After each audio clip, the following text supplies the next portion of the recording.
It always begins in silence. Not the kind of silence that soothes, but the kind that screams louder than words ever could.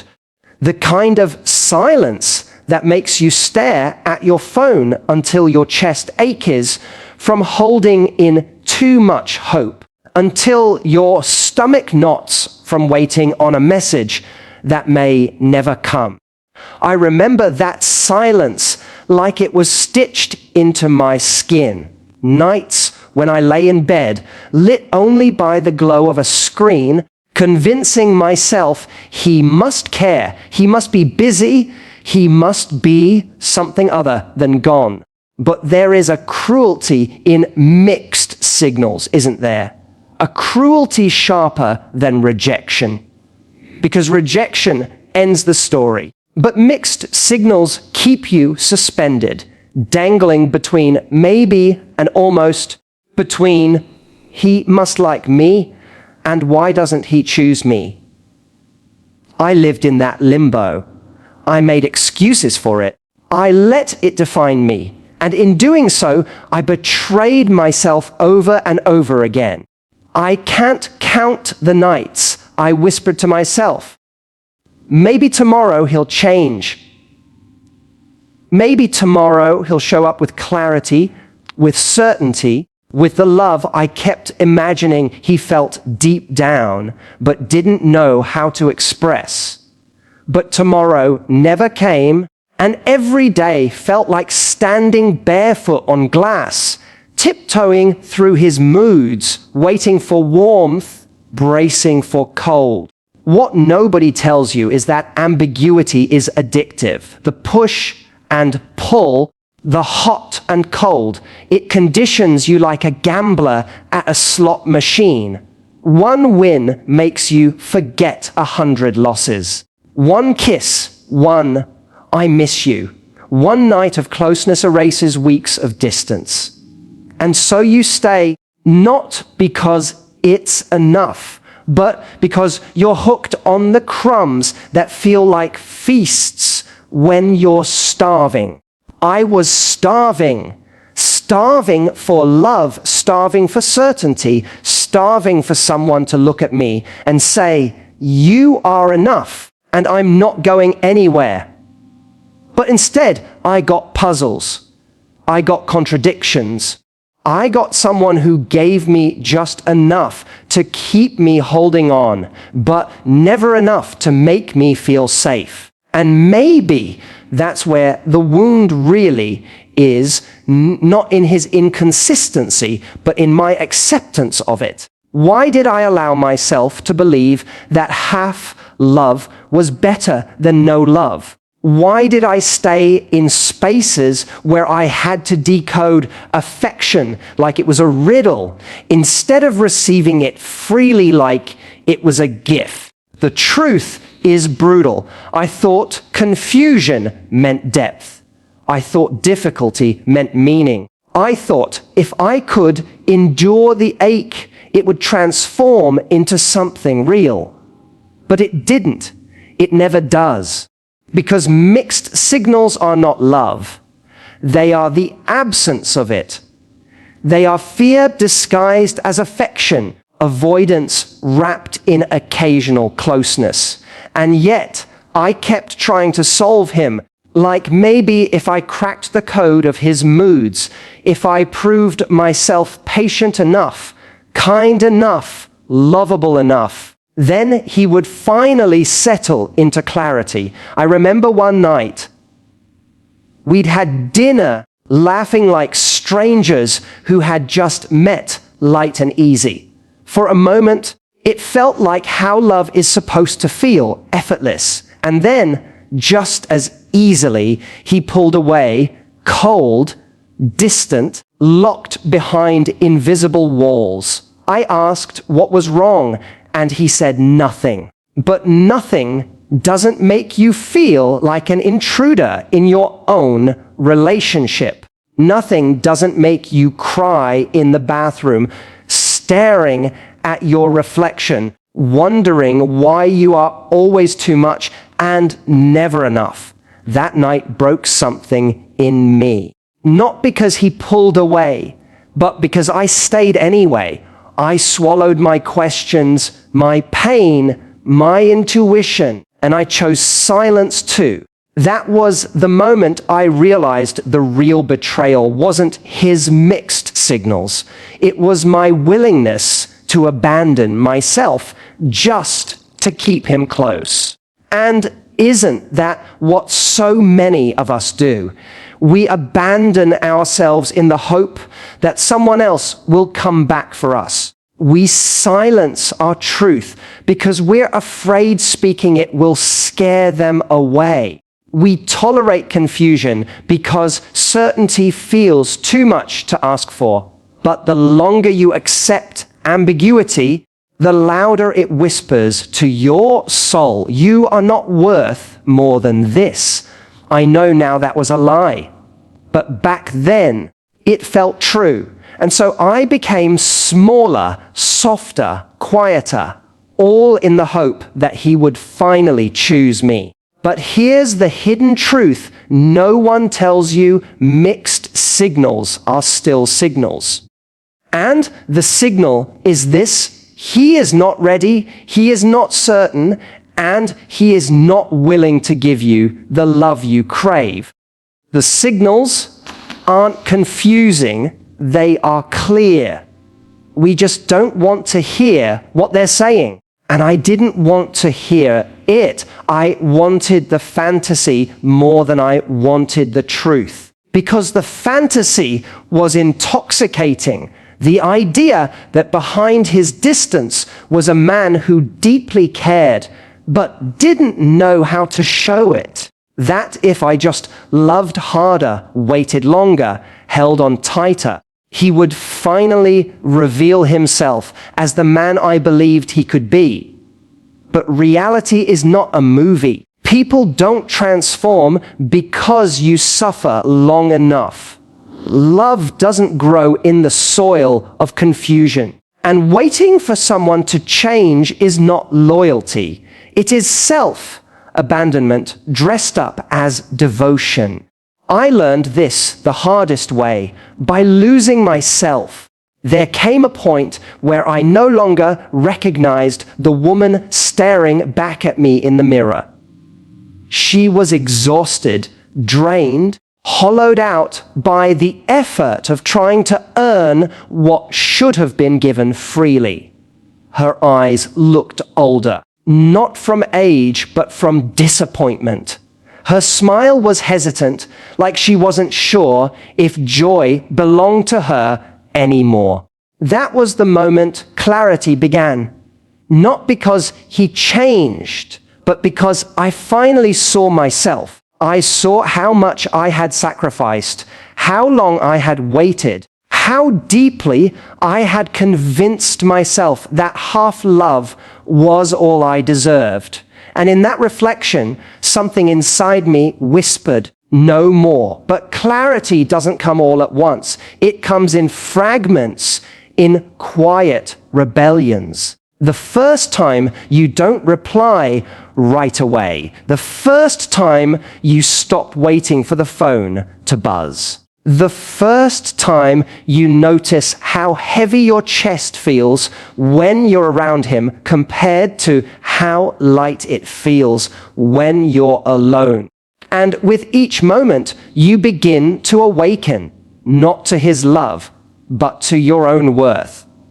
What I realized is this: a man's mixed signals reveal far less about how he feels about you and far more about how you feel about yourself. Do you believe you deserve clarity, consistency, devotion? Or do you settle for ambiguity because you fear that's all love will ever be? For me, it was the latter. I feared abandonment so deeply that I clung to uncertainty, convincing myself that something was better than nothing. But the truth is, uncertainty is its own kind of abandonment. Only this time, it's you abandoning you. And when I finally saw that, something shifted. His signals no longer felt like puzzles to solve. They felt like warnings. And suddenly, I didn't want to decode him anymore. I wanted to honor me. That was the beginning. The slow unraveling of illusion, the quiet rebuilding of self. And though it hurt, though it felt like tearing out roots that had grown deep, it was also the most freeing thing I have ever done. Because clarity is not something you wait for someone else to give you. Clarity is a choice you make for yourself. It didn't happen overnight. The realization of why I kept staying in that endless cycle of mixed signals. For so long, I thought it was about him, about the way he was wired, about the wounds he carried, about how he just didn't know how to love properly. I told myself stories about his childhood, his fears, his stress, his bad timing. But the truth was simpler and harder. It wasn't just about him. It was about me.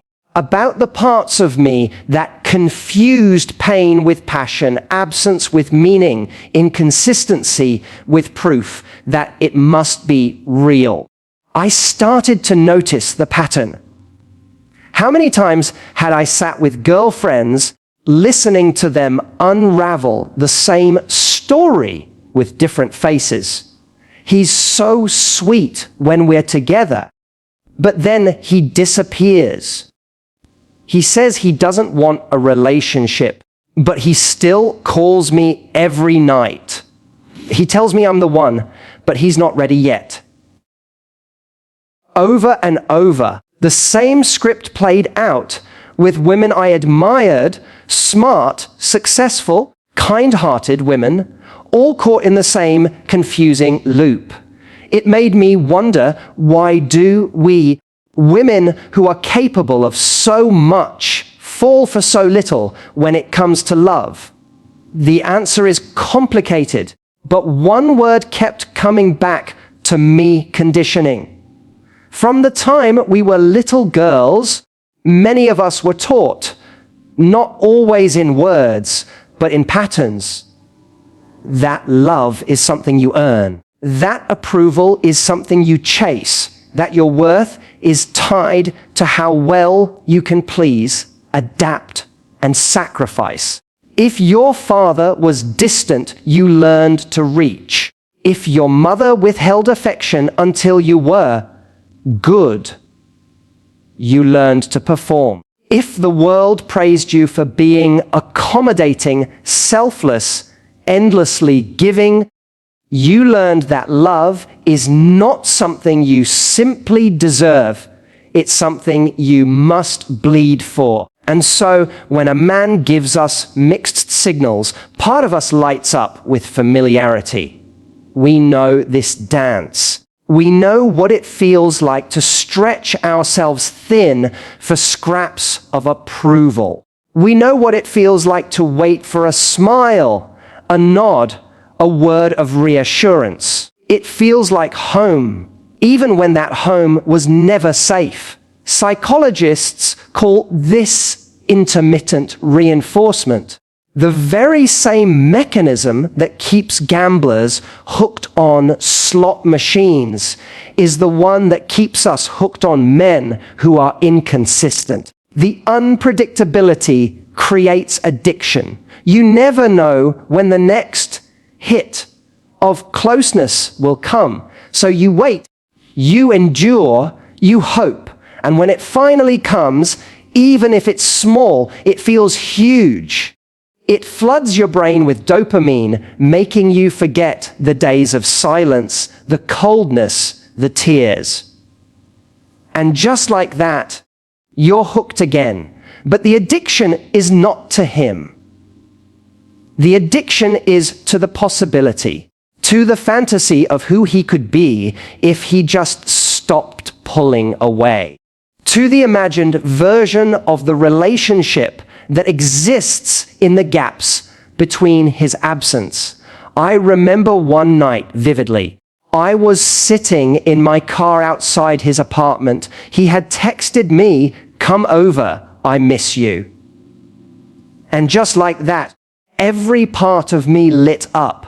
I drove there with my heart racing, already imagining how it would feel to curl up next to him, to finally feel secure again.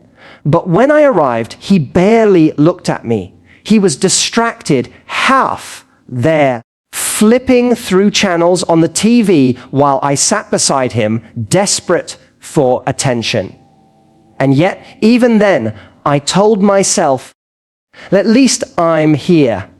At least he wanted me tonight. Looking back, it breaks my heart to remember how low my bar had fallen, how I measured love not by consistency, but by crumbs, how I convinced myself that his inconsistency was proof of something deeper, that he must care. Otherwise, why would he keep coming back? But here's the truth I see now: coming back is not the same as choosing. Mixed signals are not romance. They are fear. They are avoidance. They are the behavior of someone who wants the comfort of you without the responsibility of choosing you. And the reason we accept them is not because we don't know better, but because deep down, some part of us believes we are not worthy of more. That was my wound. Worthiness. Or rather, the absence of it. I had built a life where I achieved, where I gave, where I loved with everything I had. But when it came to receiving, I faltered. Receiving felt selfish. Demanding consistency felt needy. Asking for more felt like a risk that might drive him away. So instead, I trained myself to be grateful for little, to make do with less, to swallow my hunger and smile at the crumbs. But hunger doesn't disappear just because you ignore it. Hunger gnaws. Hunger distorts. Hunger convinces you to settle for things you would never accept if you weren't starving.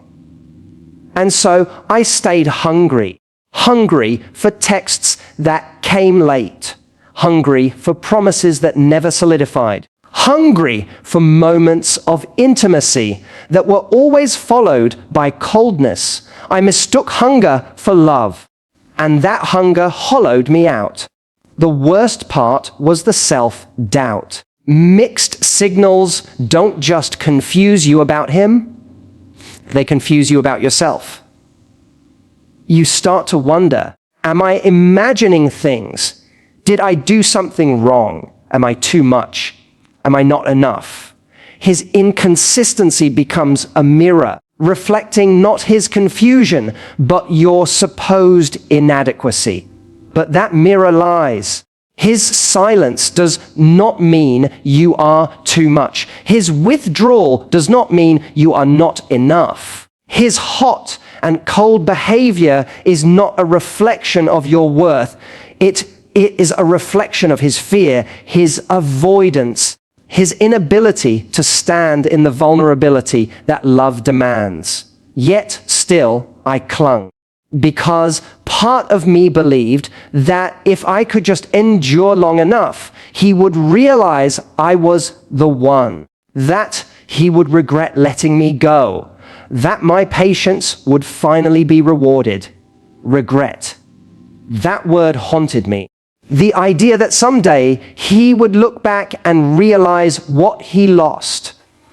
I fed myself that fantasy, as though his regret would finally validate my worth. But I see now that regret is not the victory we think it is. Regret that comes too late is not love. Regret that comes after you've been broken is not healing. It is simply evidence that your value was always there, even when he failed to recognize it. And here's the most painful truth of all: I didn't need his regret.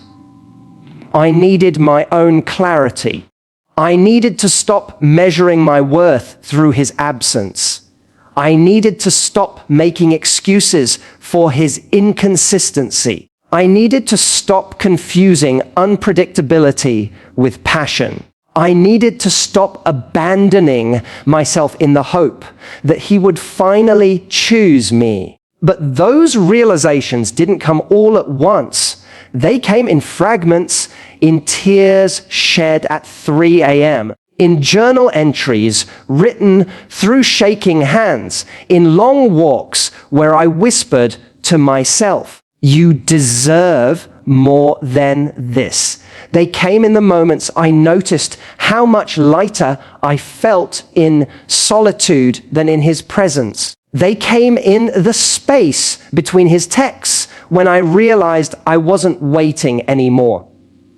And then one day, it hit me, the most powerful signal in any relationship is not his, it's mine. My signal was this: I was done. I didn't recognize myself at first in the quiet after him, when the constant tug of war ended, when the messages stopped, when the door finally closed. I expected to collapse. I expected to feel emptier than ever. But what surprised me was the stillness. The quiet was not the enemy I once thought it was. It was a companion. And in that stillness, I began to hear a voice I had silenced for too long, my own. For the first time, I asked myself not what he wanted, not what he meant, not what his signals said, but what I wanted. What my signals had been trying to scream through every sleepless night and every heavy breath. My body had been telling me the truth all along. The tightness in my chest, the pit in my stomach, the ache in my heart. Those were my signals. Signals that I was starving. Signals that I was begging myself to leave. And when I finally listened, I realized something radical. Clarity doesn't come from him. It comes from me. It comes from deciding that confusion is no longer acceptable, that if love feels like a riddle, it isn't love. That if I have to decode someone's affection, it isn't devotion. That the man who is truly for me will not leave me guessing. That realization didn't just heal me, it changed me. Because the truth is, many men will regret when you leave. They will regret when your light no longer warms them, when your laughter no longer fills their silence, when your presence no longer softens their loneliness. But regret does not equal change. Regret is often too late. And waiting for his regret is like waiting for rain in a drought. It might come, but you cannot build your life around it. Instead, I chose to build my life around me. That choice began small. It was in the mornings I made coffee for myself without checking my phone first. It was in the playlists I created that had nothing to do with him. It was in the dinners I cooked, the books I read, the walks I took where I smiled at strangers and realized there was still so much world beyond the confines of his mixed signals. And slowly, the fragments of me I thought I had lost began to return. My laughter wasn't hesitant anymore. My eyes began to shine, not with longing, but with presence. My smile wasn't a mask. It was real, full, unashamed. That's when I understood what feminine power truly is. Feminine power isn't about seduction, about playing games, about holding back to make someone chase. No. Feminine power is the quiet, unshakable knowing that I am enough as I am. It is the strength to walk away from what confuses, the courage to demand clarity, the grace to wait for the love that feels like home. And here's the paradox. When you stop chasing, when you stop decoding, when you stop lowering your worth to fit someone's fear, you become magnetic. The energy of a woman who knows her value is undeniable. Men feel it. People feel it. The world feels it. Because true power is not in holding on. It's in letting go. I used to believe that being chosen was the greatest honor. Now I see the truth. The greatest honor is choosing myself. And when I did, life responded. Not instantly, not like a fairy tale where the perfect man knocks on your door the day after heartbreak. No, the shift was slower, but deeper. Opportunities opened, friendships deepened, my creativity flourished. And yes, love showed up too, but not in the form of mixed signals. It showed up as clarity, as consistency, as someone whose words matched his actions, whose presence was steady, whose affection was not a riddle but a refuge. And even if love hadn't arrived yet, I knew I was already whole. That was the lesson I had to learn, that I am not waiting to be chosen. I am already chosen by me, by life, by the fact that I am here, breathing, worthy, alive. So to the woman listening right now, caught in the storm of his hot and cold, wondering if his mixed signals mean he cares, I want you to hear me. You do not need to figure him out. You need to figure you out. His signals are not the point.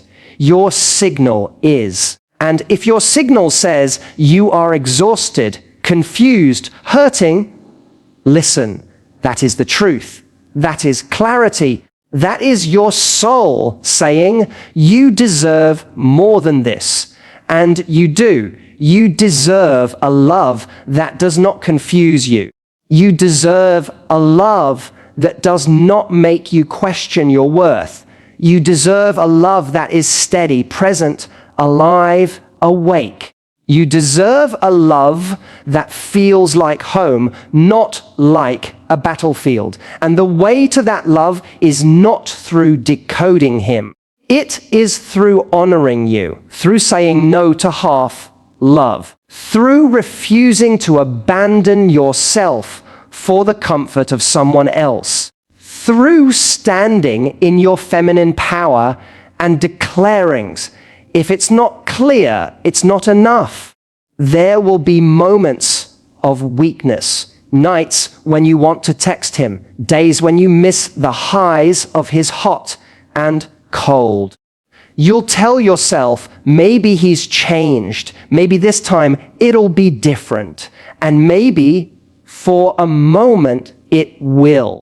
But remember, patterns don't lie. Consistency is love's truest language. If he cannot speak it, then he is not your person, and you will grieve, not just him, but the version of you who thought she had to settle. You will cry for the nights you waited, the tears you hid, the years you gave.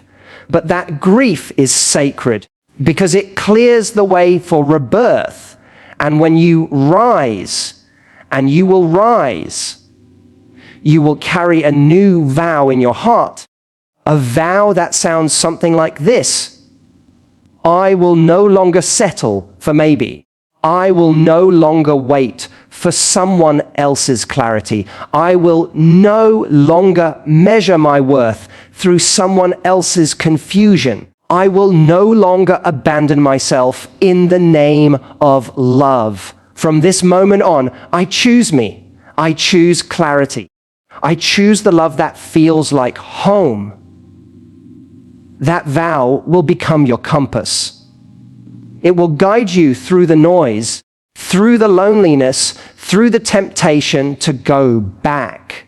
It will remind you that your power is not in being chosen, but in choosing. And someday, whether tomorrow or years from now, love will arrive again. But this time, it will not come in riddles. It will not come in whispers of maybe. It will not come as a puzzle for you to solve. It will come as certainty, as peace, as the steady warmth of someone who knows your worth and reflects it back to you. Until then, you are not waiting. You are living. You are growing. You are thriving. You are enough. And when you look back, you will see that his mixed signals were not the tragedy you once thought they were. They were the wake-up call. They were the cracks that led you back to yourself. They were the mirror that showed you what you would no longer accept. They were the beginning of your becoming. So let him regret. Let him look back someday and realize what he lost. But let that regret belong to him, not to you. Because you will be too busy living in the clarity you created, the love you built, the power you reclaimed. And that is the truth. Love is not a riddle. Love is not confusion. Love is not mixed signals. Love is clarity. Love is consistency. Love is home. And you, my love, you deserve nothing less.